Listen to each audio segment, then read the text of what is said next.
So since connected itong negative nito doon, ayun. So kapag piniga mo yan, magkocontact yan dalawa. So masusuplayan din ng negative yung bombilya ng neutral. Kaya sasabay sa ilaw yung neutral kada pipiga tayo ng clutch natin. So para ma-prevent natin yon, mag-a-add tayo ng diode. So kumbaga, ibablock niya yung negative supply papunta sa neutral para kahit na pigain natin ang pigain yan, kada mag-shift tayo ng gear, hindi sasabay sa ilaw yung ating neutral. Ayun, so hello mga boss, magandang araw sa inyo and welcome back again na naman sa ating channel. At sa panibagong video tutorial naman, bali saan ba tayo natapos? Ayan, ingat nga pala tayo dahil ayun, tuloy-tuloy yung pag-ulan. Ngayon lang tayo nakapag-vlog gawa ng tumigil na rin yung ulan. Ayun, so ingat po tayo lalong-lalo na sa mga lugar na binaha, yung mga lampas taong baha. Okay? So ayan, so ito nga pala yung last vlog natin mga boss, kung saan nag-stop tayo dito sa may single indicator sa may dashboard, yung sa may flasher ano. Bali ngayong araw, sa clutch safety switch na tayo. Yung mga may clutch safety switch, yung mga manual no. So bali yun yung itatapik natin. Pero bago yun, burahin muna natin to. Okay yun, so mga boss, pati nga pala yung battery at saka ignition switch nabura ko no. So gawa lang ulit tayo ng battery at saka ignition switch dito. Kasi kailangan yung mga boss. So gawa tayo ng battery diyan.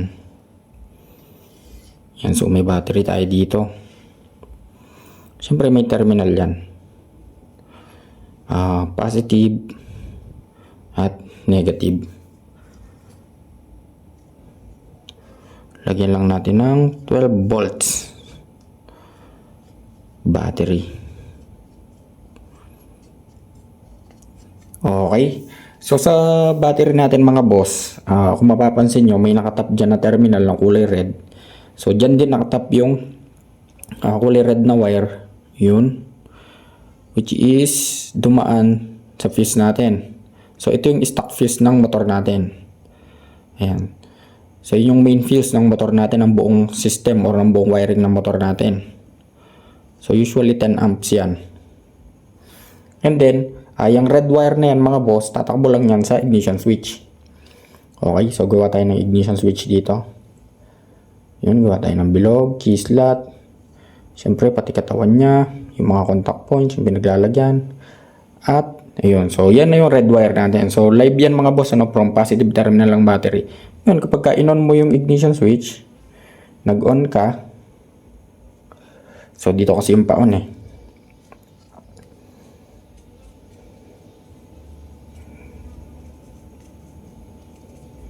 Ayan, so ignition switch. Ang output nitong red wire na to mga boss is yung accessories wire natin na tinatawag. Ayan. So dito sa accessory wire mga boss, napakaraming sinusuplayan nito no. Konektado dyan yung headlight, brake light, tail light, busina at napakarami pang iba. Ngayon kung 2 wires yung ignition switch nyo mga boss, for example Suzuki Smash, so ganyan yung function nya or yung way nya. Same lang din ng Mio Sporty, basta 2 wires yung ignition switch. So bali dito sa accessory wire, nagkakaiba lang ng color coding kasi nga depende sa brand yan ano. Hindi lahat pare-parehas ng color coding accessory wire. Pero itong positive wire na to na galing sa may battery natin, always red wire yan. So dito lang nagkakaiba. Ngayon kung 4 wires naman yung ignition switch nyo, wala kayong gagawin dun sa dalawa kasi hindi naman kasali yun sa wawiringan natin or sa tutorial natin. Pero kung gusto nyong malaman, for example, may isa pang wire dito. Yung isa ay black na may stripes na white, BW. So pupunta lang naman ito sa CDI. So yan yung kill switch ng CDI natin. Okay? CDI. And then yung isa, green naman to. So ito yung negative ng susian natin. So pwedeng konektado na yan dito sa may negative wire, sa may negative terminal ng battery natin. So ganun lang yung function niya mga boss. Since wala tayong gagalawin yan, dito tayo magpupok sa accessories wire. Okay, so since clutch safety switch yung tutorial natin mga boss, so gawa tayo ng starter switch. Okay, so gawan muna natin ng diagram yung starting system natin. So ito nga pala yung ating starter motor. Saan ba natin nilalagay? So dito na lang para malapit. O kaya dito. So ito yung ating starter motor.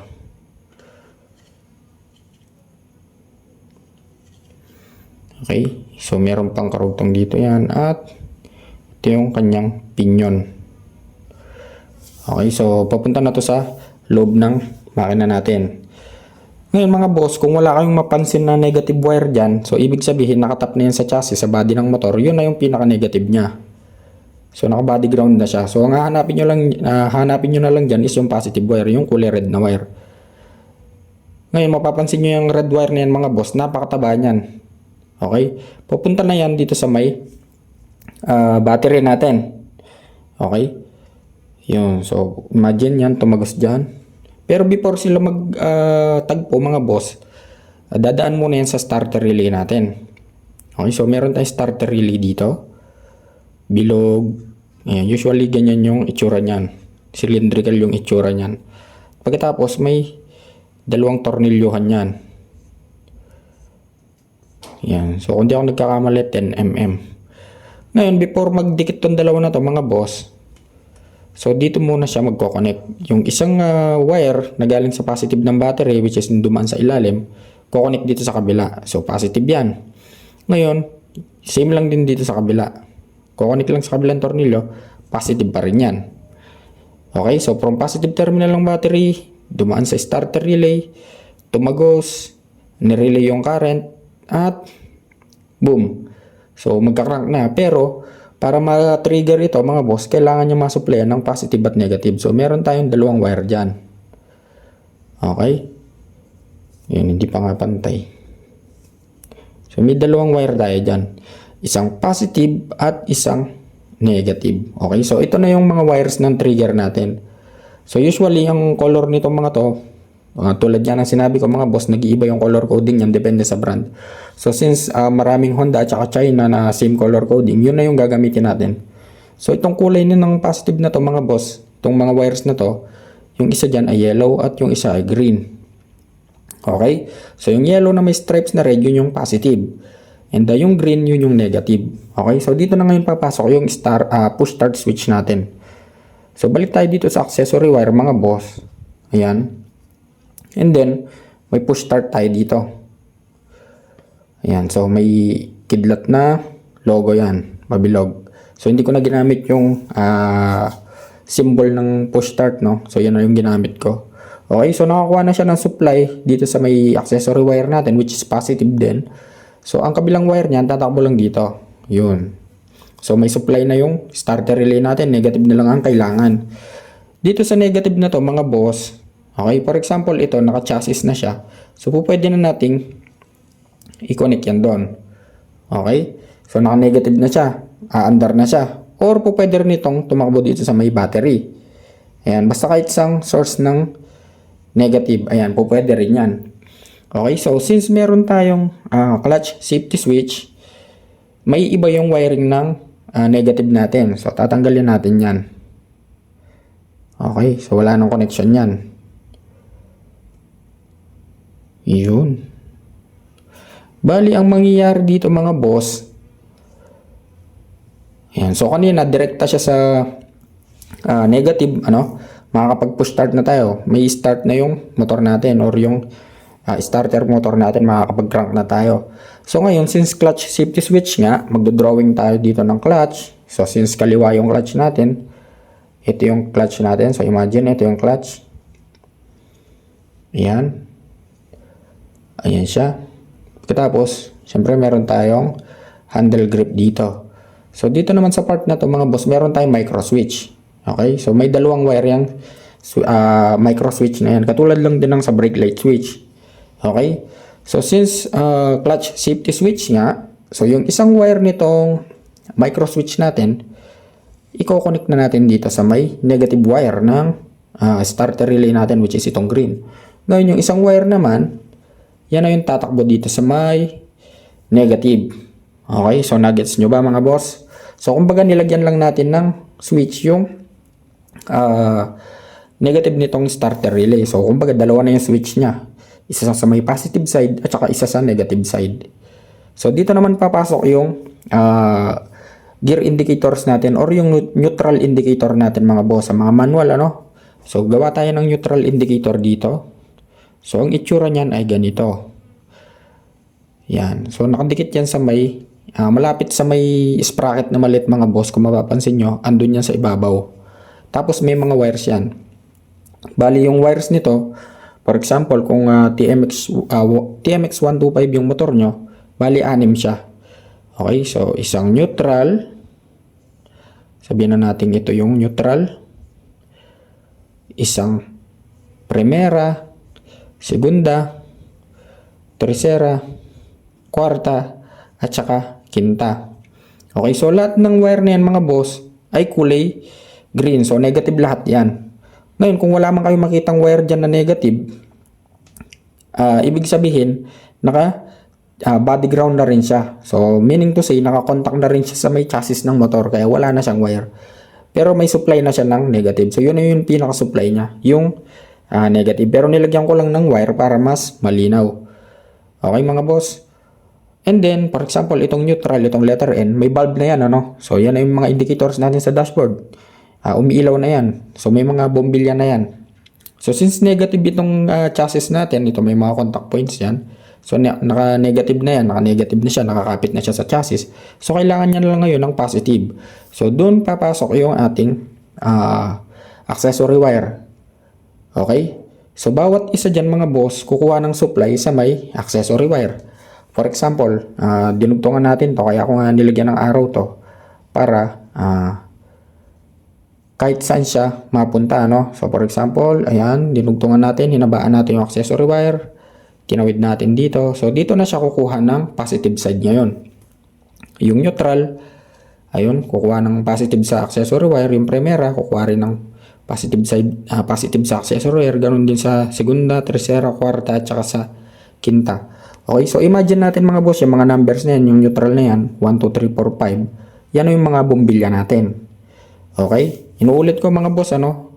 So itong gear sensor natin or gear indicator natin, automatically naka-ground na yan kapag ka naka-tap sa chassis, kapag ka wala kayong nakitang wire. So automatically yun na yung pinaka-negative niya. And then yung positive, yun nga, kumuha tayo sa accessory wire. Kaya kapag ka nag-primera tayo, so iilaw na agad kapag ka nakasusi yung ignition switch.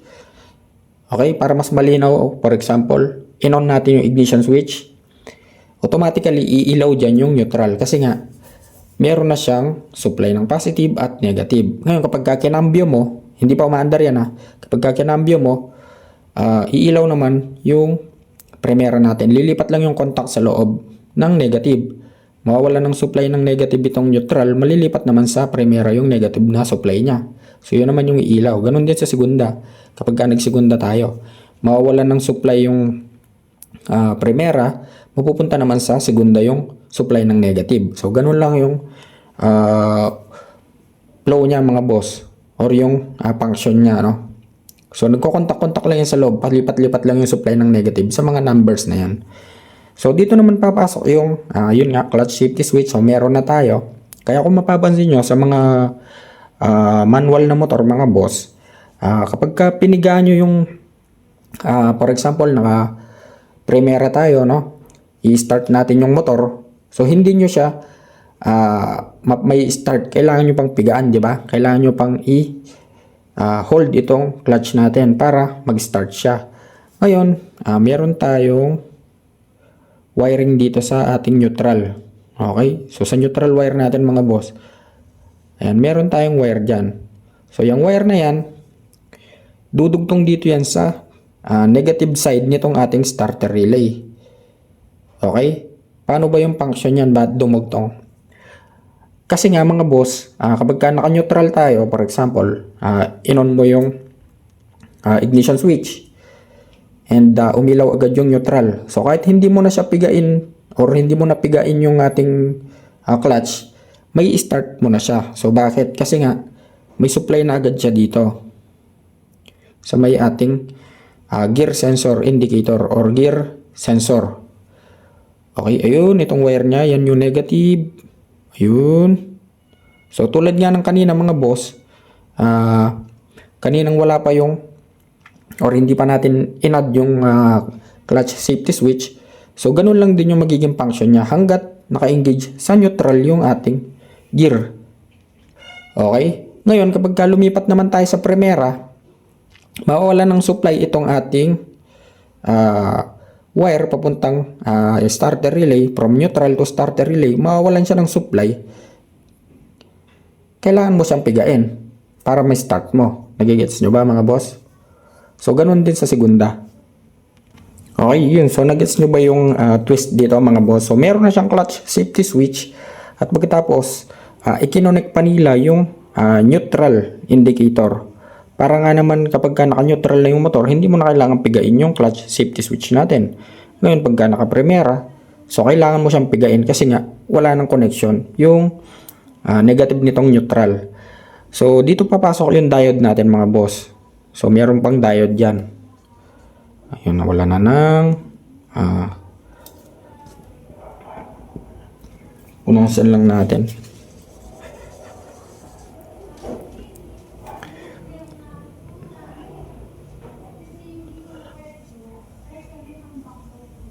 Okay, ayan. Okay, so meron tayong diode dito mga boss. Para saan ba yung diode? So yung diode, ayan, ganyan yung itsura niyan. So black siya lahat dito. Pagkatapos meron siyang open space na kulay silver. Ayun, so doon siya nakaharap. Okay? Ano bang purpose nito? Bakit mayroon tayong diode? So yung diode kasi mga boss, binablock niya yung supply ng negative para hindi umilaw yung neutral kada magpiga tayo ng clutch. For example, umaarangkada na tayo, naka-primera na tayo. So papasok tayo ng segunda, syempre pipigain mo yung clutch. Bali ang mangyayari, masusuplayan ng negative itong ilaw natin. For example, naka-primera tayo, umaandar tayo, papasok tayo ng segunda. So since connected itong negative nito doon, ayun. So kapag piniga mo yan, magkokontak yung dalawa. So masusuplayan din ng negative yung bombilya ng neutral. Kaya sasabay sa ilaw yung neutral kada pipiga tayo ng clutch natin. So para ma-prevent natin yon, mag-a-add tayo ng diode. So kumbaga, ibablock niya yung negative supply papunta sa neutral para kahit na pigain natin ang pigain yan, kada mag-shift tayo ng gear, hindi sasabay sa ilaw yung ating neutral. So bali ganun lang kasimple mga boss, ano? And yun, so kapag hindi nyo ganong naintindihan, ulitin nyo lang ng panonood, ulitin nyo lang panoorin at magigets nyo rin. So yun, so bali hanggang dito na lang at sana may natutunan kayo. At kung nagustuhan nyo ang video na to, so please like, share, and subscribe.